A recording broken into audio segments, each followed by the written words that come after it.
ಕೇಳ್ತಾ ಇದ್ದೆ. ಹೇಗೆ ಹೇಗೆ ಅವರಲ್ಲಿ ಮಾತಾಡ್ತಿದ್ರು.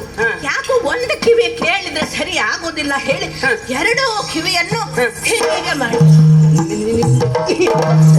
ಅಯ್ಯೋ ಯಾಕೆ ನೀ ಕೇಳುದು ಎಲ್ಲ ನೀನು ಓ, ಇಲ್ಲಿ ಮತ್ತೆ ಕಿವಿ ಕೊಟ್ಟೆ ಹೀಗೆ ಕೇಳಿದೆ. ಅಲ್ಲಿ ಮೂರಿದ್ರಪ್ಪ. ಮೂರು ಜನ ಇದ್ರು. ಯಾರೇ ಮೂವರು? ಅದೇ ನಿನ್ನ ಗಂಡ ದಶರಥ ಇದ್ದ. ಚಕ್ರವರ್ತಿಗಳ ಅವರು ಎಂತದದು? ದಶರಥ ಇದ್ದ. ದಶರಥ ಮಹಾರಾಜರು ಅಯೋಧ್ಯ ಭೂಪತಿ ಅಲ್ಲಿ ಇದ್ರು. ಅವರೊಟ್ಟಿಗೆ ಅವನ ಗೀತ ಈ ಗಡ್ಡ ಬಿಟ್ಟಿರ್ತಾನಲ್ಲ, ಬಿಳಿ ಗಡ್ಡ, ಇಷ್ಟು ಉದ್ದಕ್ಕೆ. ಅದೇ ಅಂತ ಗುರುವೇ ನಿಮ್ಮ ಗುರು ಅನಿಷ್ಟ ಅಂತ.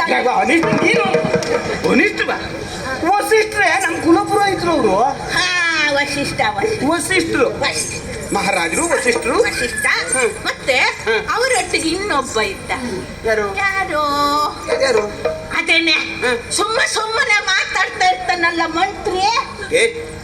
ಹೌದೇನೆ? ಮಂತ್ರಿ. ಈ ಮಂತ್ರಿಗಳೆಲ್ಲ ಸುಮ್ಮನೆ ಮಾತಾಡುದೇನೆ? ಈ ಮಂತ್ರಿಗಳೆಲ್ಲ ಸುಮ್ಮನೆ ಮಾತಾಡುದು. ಅವರು ಸುಮ್ಮನೆ ಇದ್ರು, ಇವ್ರು ಬಿಡೋದಿಲ್ಲ.